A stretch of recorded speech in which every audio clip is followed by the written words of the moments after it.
He met her up in Delaware in 1937. She was wearing red lipstick to match her pretty dress. December 24th at 11:45 when he finally gained the courage to ask her to dance.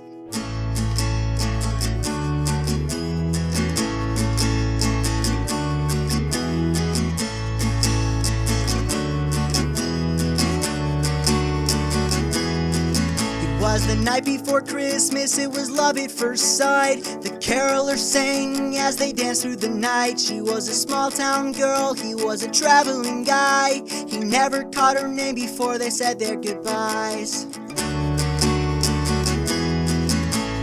A couple years later, he was out on the road, having Christmas dinner in a diner alone, when he saw a young waitress with a gleam in her eye. Her favorite day of the year, she showed her spirits were high. She said, "Sir, can you shed a little holiday cheer?" A simple Christmas story's all she wanted to hear. He looked prepared with a smile as he started to say, "Here's my favorite Christmas story about a girl with no name." He said, "I met her up in Delaware in 1937. She was wearing red lipstick to match her pretty dress. December 24th at 11:45 when I finally gained the courage to ask her to dance."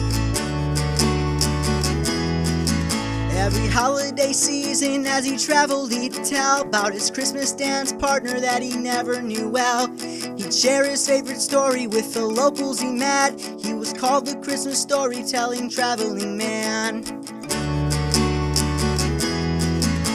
By age 53, he had done settled down. All the neighborhood kids liked to gather around just to listen to his stories about his life on the road.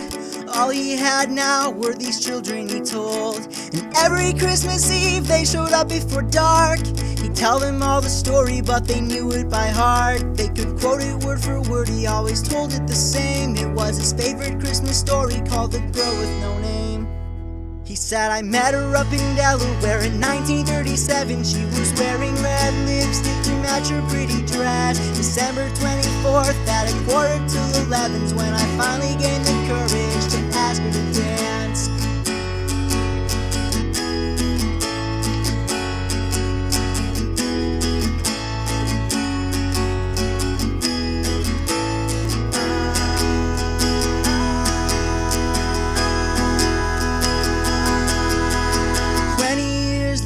As he took his last breaths on a cold Christmas morning in a hospital bed, the children were grown, he had nobody left except the little old nurse who was holding his hand.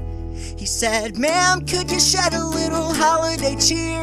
A simple Christmas story's all he wanted to hear, but his eyes filled with tears at the words she spoke, because his favorite Christmas story was the one that she told.